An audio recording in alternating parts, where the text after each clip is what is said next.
So today's webinar, actually demo days, is about reliability under pressure, how you build your self-recovering data pipelines.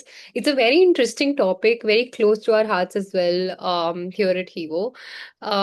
So we have Kushagra with us. Kushagra is a solutions engineer here at Hevo. He's the one, talking about data pipelines day in, day out, every day. So thank you so much, Kushagra, for joining us today. Pleasure, pleasure. Thank you.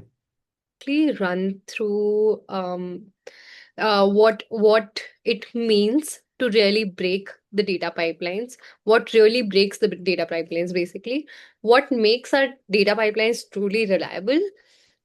How does an architecture of a typical pipeline look like? We'll go into the demo, simultaneously in between. Then we have a case study, which talks about a live case where folks have used the pipeline and done it themselves. And towards the end, we'll take some questions. Kushagra, I think off to you now, and you can take it forward from here. Sure. Just reiterating, I'll be navigating between screens for this demo days. So just hang with us. We'll explain everything and we'll make sure everything is coming together towards the end. So I'll start with what we're gonna break today. So you'll see this is the pipeline that we're eventually gonna build. We also have a running pipeline of similar nature. Taking data out of Amazon RDS, MySQL, using Hevo to push data into Snowflake. And while we are creating this pipeline, we have already, created some queries to break the schema that we are moving. Schema drift essentially is a big problem to handle when we are moving data between two systems. So some of the test cases, right, where you break the schema. For example, if there's a not null constraint and you are adding a nullable column and then updating a value on the go within the pipeline, usually your pipeline will not recognize this change while you are, moving data between sources and destination. When you drop a primary key, again, a big constraint for the unique identification of your incremental data. What if you drop a primary key column, then add a new primary key on the go, and then again, you delete the previous primary key? All of these are sanity operations that you're doing at the source level, but what happens when your data is moving and these operations are being performed at the source level? So this is what I'm going to break. So let's start with the break itself. So I'll just move to my data grip. You'll see I already set the context what I'm going to do in terms of breaking this schema. So let me just run this particular pipeline or rather the queries over here just to break my pipeline. So let me just define my schema context and run these queries beforehand. Towards the end, we'll also see how a pipeline is created, and there are a couple of new features we want to talk about within those pipelines. So I'll also talk about how to create a pipeline, but show you the results in a pre-created pipeline. So let me just run these queries on the go. Okay, our data has been updated and our primary keys are also dropped. So great. We have made sure that our data is changing. And I'll reiterate, there is already a running pipeline in which we are breaking these changes. Just to showcase that again, this is the running pipeline that I have, and we are going to show the results in this running pipeline. But before that, let me add some context in terms of the breakage itself. So I'll move back to my slideshow and talk about what really breaks data pipelines. We are already seeing example of schema drift, and we did set some context on what are the different areas where you change something at the source level, but it is not recognized on the go at the destination level, leading to a data pipeline failure.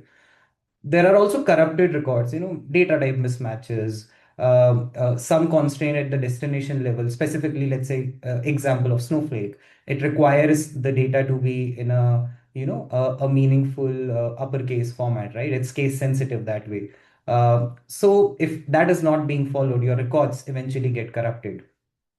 There are backfill issues. Usually, when you are, adding a new column, you want to, make sure that column is also part of the existing run, and you don't need to do manual backfills just to add one column and the values relevant to it. Then there are write failures. again, this can be with respect to a NoSQL database also. You are expecting the data to be written in a JSON format, but the destination is expecting it to be a varchar, right? These are common issues when the format itself is not being recognized, leading to a write failure. These are some common cases where you'll see pipelines breaking. Now, talking about what really makes the Hevo pipeline or any data pipeline for that matter truly reliable. Uh, you'll see a pyramid over here which talks about the values for a reliable data pipeline. Number one comes performance. How are the SLAs being maintained, right? If you require your data to be synced every 5 minutes, every 10 minutes, is that being maintained? Uh, when you have already set up a particular pipeline, it is running at a particular interval, how are the observability engines running? Is your data coming in the format that you wanted? If there are any errors, how are you actually seeing them? How are the nuances being covered in terms of what was the ingestion time, what was the load time, how many records moved? All of these come under observability. Then comes customer trust. Again, one and two kind of summarize that, okay, if your pipeline is moving the right data, it is giving you the right nuances in terms of whatever records you're moving in, it usually builds a trust, and then you'll scale using the same platform, right? Add more sources. And finally, infrastructure. How much resources are being invested internally, to maintain the data pipeline with reliability. It's not just about monitoring, right? It's about inculcating all these principles. You don't have to do manual retries. You just don't have to rely on alerting, and definitely you don't want any kind of a manual intervention. If all of these points are not hindering, you actually are making a very, very reliable pipeline. Talking about architecture of a reliable pipeline, you'll see we have specifically in Hevo have really covered these principles when we talk about a reliable pipeline. Self-recovery, fail-safe architecture. You don't need to just detect the failure. You need to recover from those failures automatically. There's batch level verification. So our historical and incremental loads are in batches. So you can actually look at them at an individual level in terms of, okay, how was your historical data load performing? How has been your incremental records coming in? If there are any failures within it, you can look at individual jobs or individual batches for validation. And with this, you can scale by adding more and more sources, like, because when you know that the spike, both in terms of the historical as well as incremental ingestion, is being validated at batch level, you can add more or more sources for easier validation. And once the validation time decreases, your scaling automatically increases. So these are the principles that we are utilizing internally for making sure the Hevo pipeline is reliable. Then let's go to the demo. We wanted to keep it more result oriented, so I'll show you how a pipeline is created, what are the nuances within the pipeline, also just a quick glimpse of the newer features within the pipeline. So yeah, let me just quickly move to my Hevo window again. That's it. What you're seeing right now is the landing page of Hevo Data. We are a complete SaaS-based data integration offering. So you can see all the different regions that you can choose to have your Hevo account on, right? These are the pipelines which are running in, taking data from a particular source into a specific destination. You can choose to have multiple destinations. You can have, OLTPs like MySQL, SQL Server, Aurora MySQL, and even OLAPs like BigQuery, Snowflake, Databricks. For this demo, I'll be utilizing Snowflake as my OLAP destination. Now moving to the pipelines over here.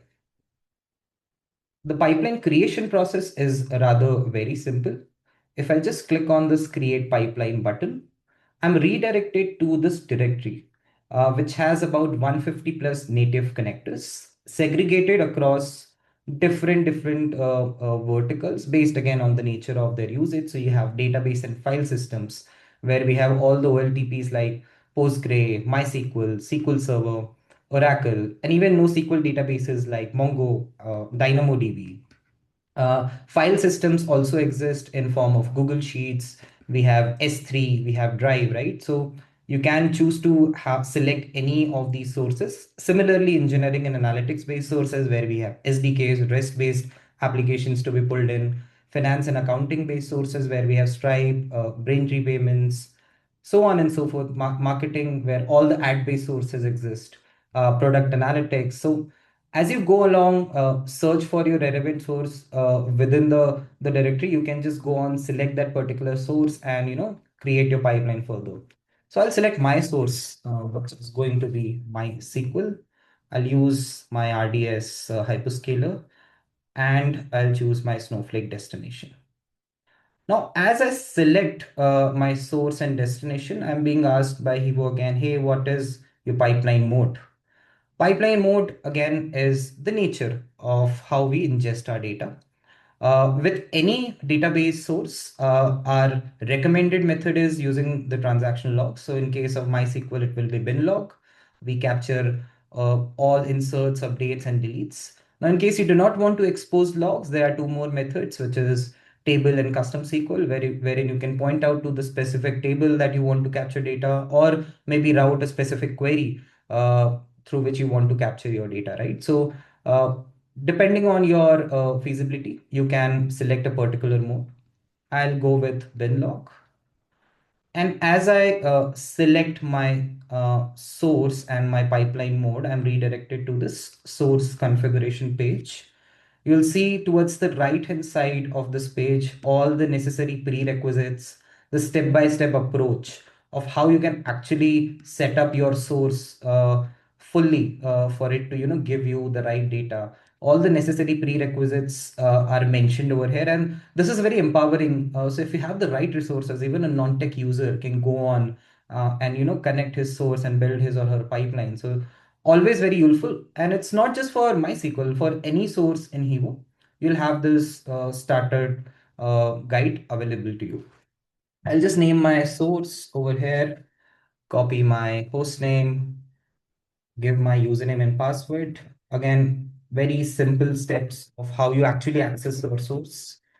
And I'll just give my database name over here. There are also, options in terms of how you can additionally set up your source. Let's say in case you need advanced settings like SSH-based connectivity to route through a tunnel, right? And not expose your data to public network, you can do that. In case you want an additional encryption layer over your data movement, you can use SSL. By default, whenever we are moving data between source and destination, it is fully encrypted. And also on top of it, in case you have a deeper connectivity requirements like a VPC pairing or a VPN connection or a private link, all of these options are also available within Hevo. Now our source configuration is done. Let's just validate our inputs, and on we go to configure our destination further. Let's just give it a second. Okay, done. Like I mentioned, I'll be using Snowflake for my data loading in this case. So I have a bunch of destinations available. I'll just choose this one. What it does is it is giving me a view of, okay, what was this destination that you had set up? Just validate, okay, this is the warehouse, the database name, the username and password. In case you feel that you have chosen the wrong destination, you can go back to this destination step and just validate what was the right destination that you had created, and go back one step and choose that destination. So a quick validation check. And again, when you're setting up your destination, uh, like the source configuration, you have the destination configuration available as well in terms of how you can, make your destination in Hevo, right? Again, testing it further, and comes the important part of the pipeline creation, which is the pipeline configuration itself. So again, let's give it a second for us to march further. Great. Now we are at the pipeline configuration page. Let me just rename my pipeline. Let's make it demo pipe. And now it is asking me for a prefix. Prefix essentially is important to differentiate all the tables, all the objects that are being moved, and you can actually specify a particular prefix name, and all within that prefix, all your objects will be, differentiated, will be applicable in the destination. So for easily locating your objects and easier segregation of your objects from multiple pipelines, even if your destination is same, it is very important to have a prefix. So I'll just give a prefix like maybe demo. Yeah. Now, there are a few parameters within the pipeline configuration itself. Selecting your load mode. Now, there are two options over here. Merge is your classic SCD type operation where, in case there are records uh, that exist, if there are new information found, it is an update. If there's no match which exists, it is an insert. So very, very common, very popular method of incremental replication. That's where you'll see the recommended load mode. But let's say in case you have a requirement of auditability where you want to maintain a complete list of all the new records which are being added in the data set without any kind of a modification or deletion of existing data, there's also append option. There are also nuances within these load mode that we can talk about in the further step. Next comes the failure handling policy. Again, talking about observability and how we are giving you that particular option, to make sure how you want to govern the pipeline run in case of any failure, right? So you can have this object level setting that, hey, load data with less than 10K fail event. So if there are 10K records or less than 10K records which have failed, only then load the data. Or you can have a stricter governance in that sense. You do not load any data if there's any failure within even one record, right? Moving further, we do plan to customize this for the user so that they can make their own kind of a failure handling policy depending on their use case, of course. Again, comes a very important feature of the schema evaluation policy. Three aspects to it: allow all changes. That means whatever is being detected at the source level, in terms of schema changes, table level changes, column level changes, should be applicable in the destination on the fly. And we, in our previous pipeline also, we have a similar policy, not similar, but the same policy uh, for our stress testing also. Now, in case you want a one-time run, you do not want blockages further in terms of any addition within your source schema, you can block those changes as well. Or in case you only want new columns in the existing tables to be synced in the destination, not the schema and the table itself, you can allow column level changes. So again, purely on how you are replicating your data, how eventually you want your destination schema to look like, you can choose the right schema policy. Again, coming to the replication type of data, very, very classic modern data stack methodology of having two workloads running simultaneously. So you can have your existing data, which is the historical data, and your ongoing incremental data replicated together with the first method, which is historical and incremental. In case you only want the incremental changes to be loading at the destination level, you choose the second option. The most popular being the first one, and that's what I'll also show you in the running pipeline. Now comes the sync frequency, and here's a new thing, and I do want to point it out. Uh, One is again the scheduled run of your pipeline, in which what you do is uh, you define a particular sync frequency and you adhere to that, right? Second option over here, what you're seeing is sync on demand.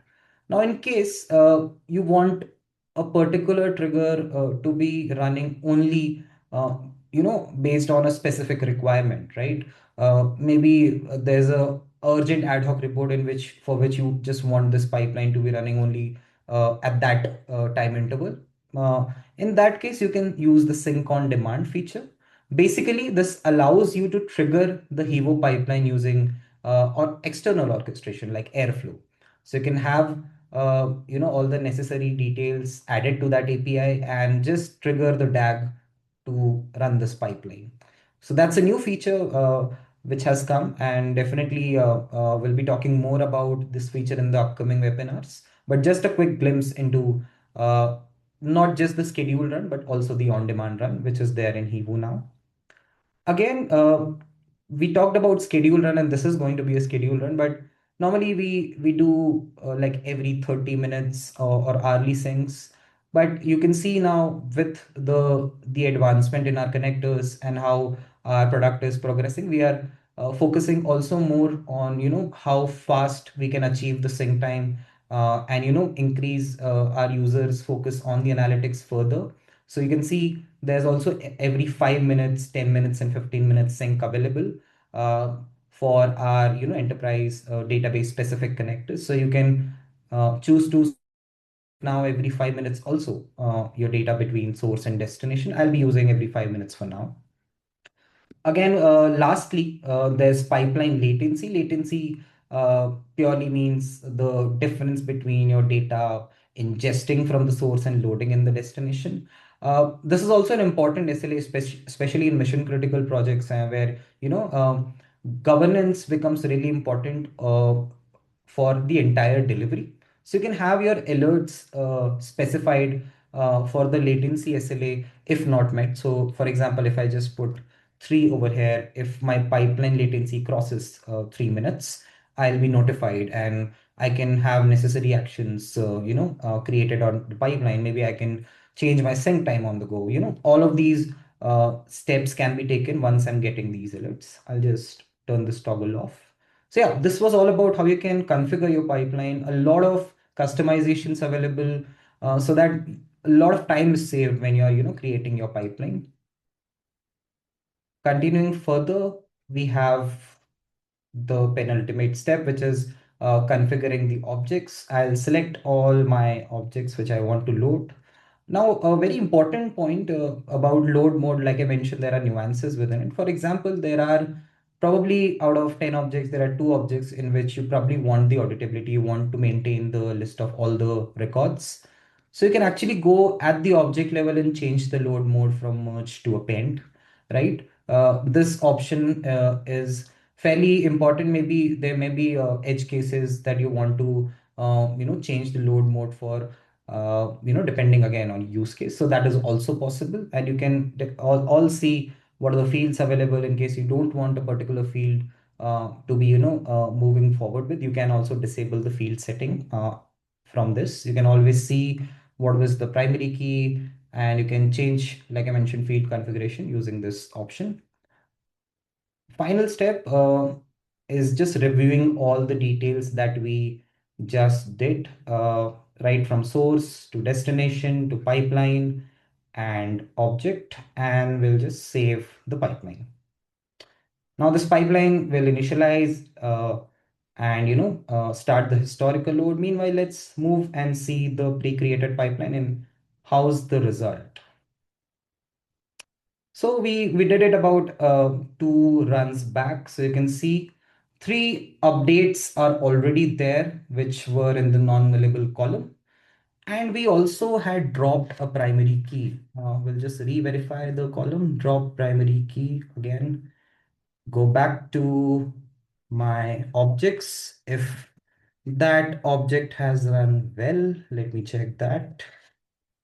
Okay, that object has run well, completed. Now I'll go to my objects page again. Let's do a deeper verification, right? We dropped the primary key. That's a huge step. Let's view the fields. Great. My previous primary key is deleted and my new primary key is adapted on the go.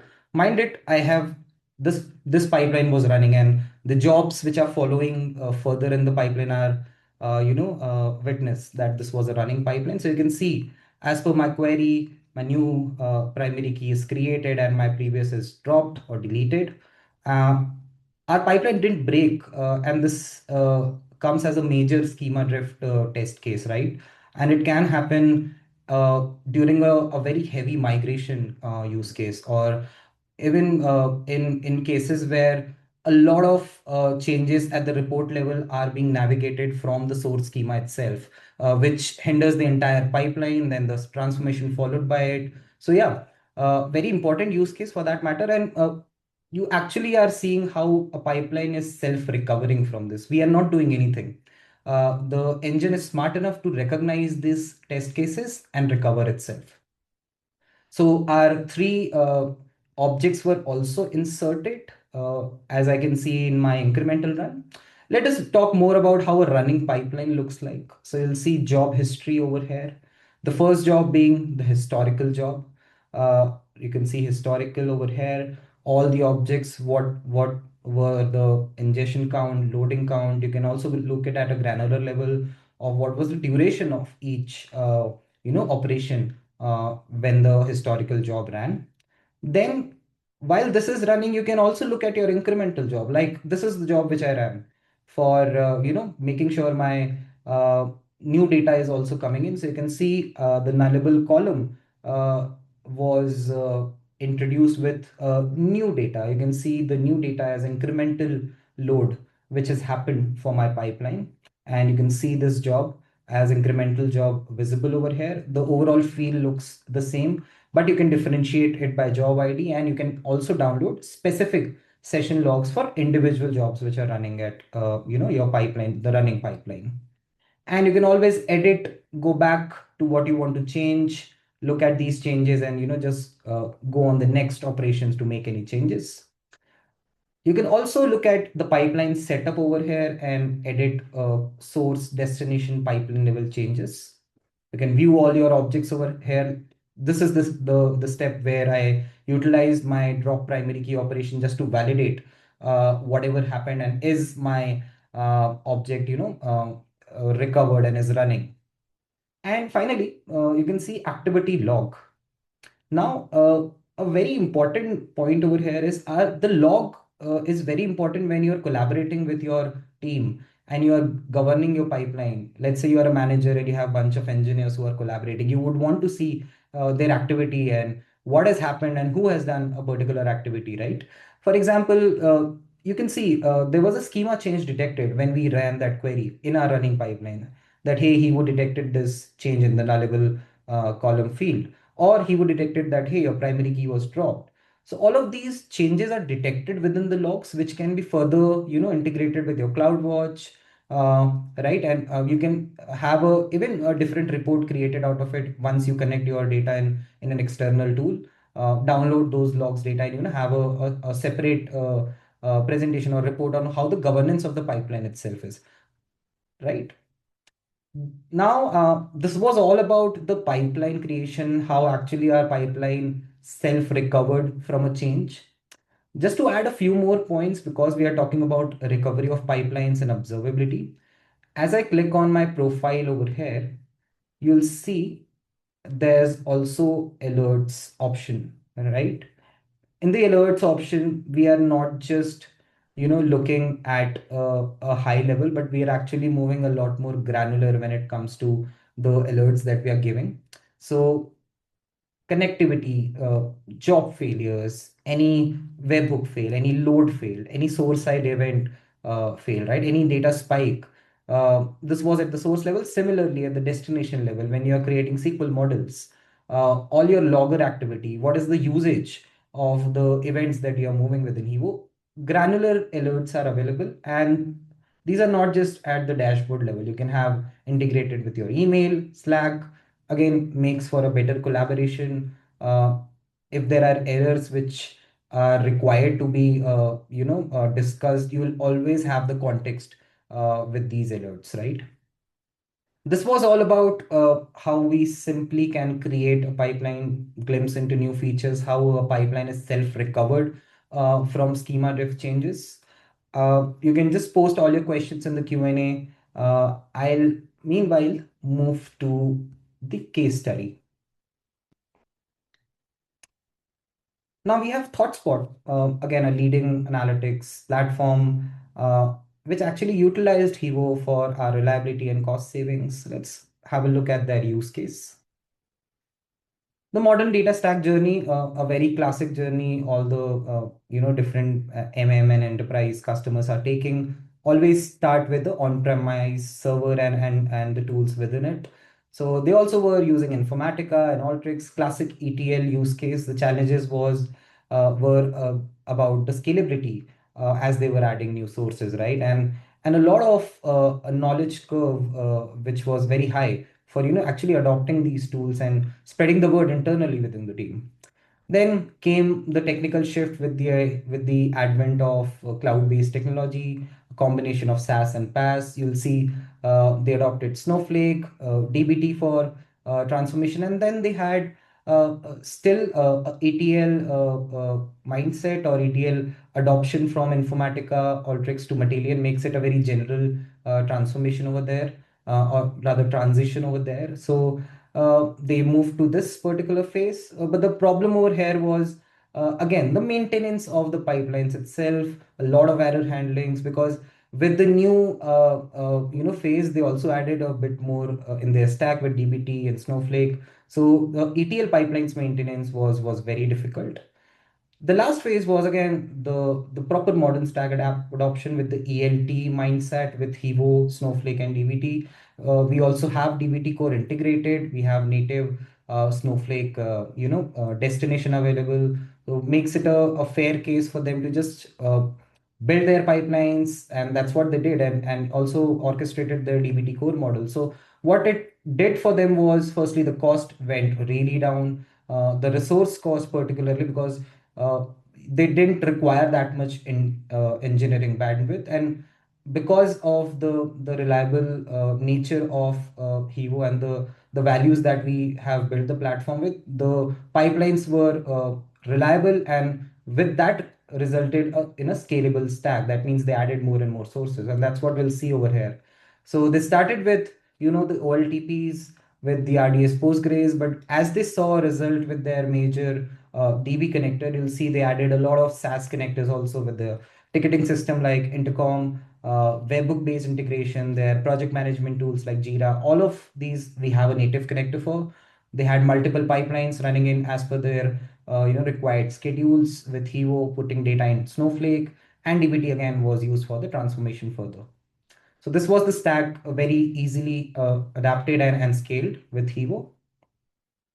Outcomes, again, because of the SaaS way of working, there was a considerable reduction in the infrastructure cost. You can see the number 85%. Hevo has the best support when it comes to the ETL ELT competitors in the market, and you can actually see that 24/7 responsive chat option in the account itself. There were near zero downtime and escalations, and the data usage, which means their adoption of the data moving into Snowflake analytics out of it, actually increased by 35%. Wonderful. So these were the outcomes. Now, something for you. What if you have a use case, if you want to try out something, if you have a problem that you're dealing with and you want a help, you can always start your free trial with Hevo. We have a 14-day free trial.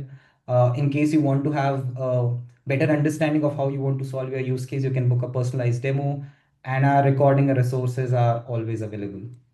So with this, I'll open up to any questions.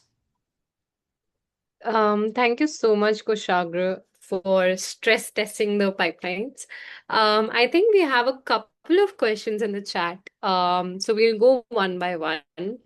So the first question is, how does CDC works in the pipeline? Right. So like I was talking about pipeline mode when I was creating the pipeline. Our incremental replication or CDC works purely on the transactional logs. So with MySQL, it was bin log. With SQL Server, it will be CDC or change tracking. With Oracle, it will be the redo logs. With Postgre, it will be the write ahead logs, and MongoDB will be op log, right? So different databases have different transactional logs exposed, and we rely upon them to read the CDC or the incremental data. Amazing. And how does pipeline support how does Hevo pipeline support to get the data from Oracle Fusion Cloud ERP system? Right. There is something which is in the product roadmap. In case you have a specific use case, I would recommend you to have a one-on-one reach out to us for, talking in depth about this. Amazing. So Ram, I'll make sure that I reach out to you and we can then have a one-on-one conversation with Kushagra as well. So the next question is, does pipeline support any kind of transformations while bringing in the data from source to destination? I think it's about preload. We do have preload transformations available. We also have post-load transformation in form of models. And very soon, we are also having a different integrated product rather called Transformer, which will help you to have your continuous integration kind of a transformation workload also created. It's still in the preview phase, beta phase, but we'll be talking more about it in the coming webinars. But yeah, there's also a separate product coming in, and within the current product, there are preload and post-load transformations available. Amazing, amazing. So we have one more question from Ram itself. Does Hevo support to create a pipeline from on-prem SQL Server as a source to another on-prem SQL Server as a destination? We do. Oh, It's amazing. short and crisp. We do. Yeah. Cool. We have one more question. Can we query a custom API and import result? Again, this will require a digging when what I need to understand what you mean by import result. But to answer your question partially, we do have a REST API connector, which is available in the same connector directory. And you all already saw the destinations which are available, all the OLAPs, OLTPs, and even S3. So you can take data out of that REST API and move into the destinations available, if that answers your question. But happy to understand where you want to import your data and, have a conversation further. Amazing. Uh, cool. So I think these are all the questions. We'll wait a couple of seconds, see if there are any more questions around the product, maybe around your particular use case if you would want to tell about. We have also launched a poll. Please feel free to put your thoughts over there as well. It helps us make our next sessions better. So would love some insights over those polls as well.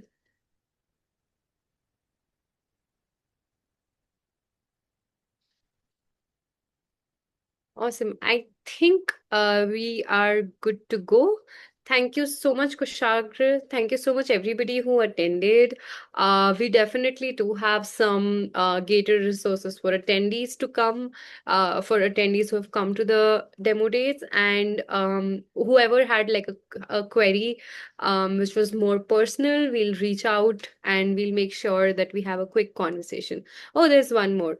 The question is that does the schema change, column modifications, added constraint, etc., affect the pipeline? No, they do not. And we just saw that we removed the primary key itself.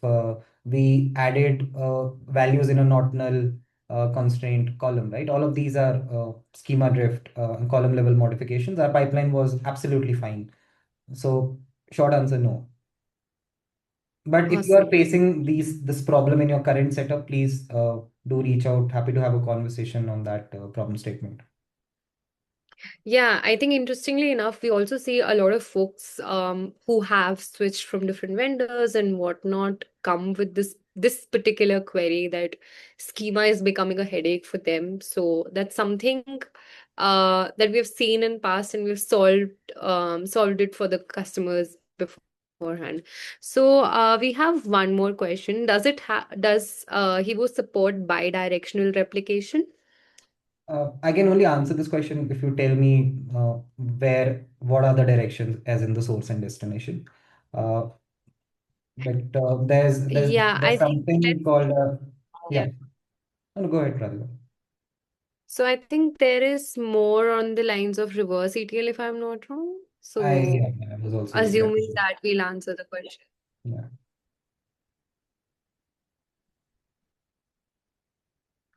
Yeah, you can go ahead, Kushag. Yeah, so I think there's one more question from Ram. Does Hevo pipeline create any type of reporting fields which give detail about pipeline executed and its details? Yeah, so we do have something called as audit tables in Hevo, which tells you details about how individual object ran and what was the time of ingestion, what was the time of load, what were the failures. Those level of auditability data is available and it is directly pushed in your destination, so you can use those audit tables for your reporting further. Amazing.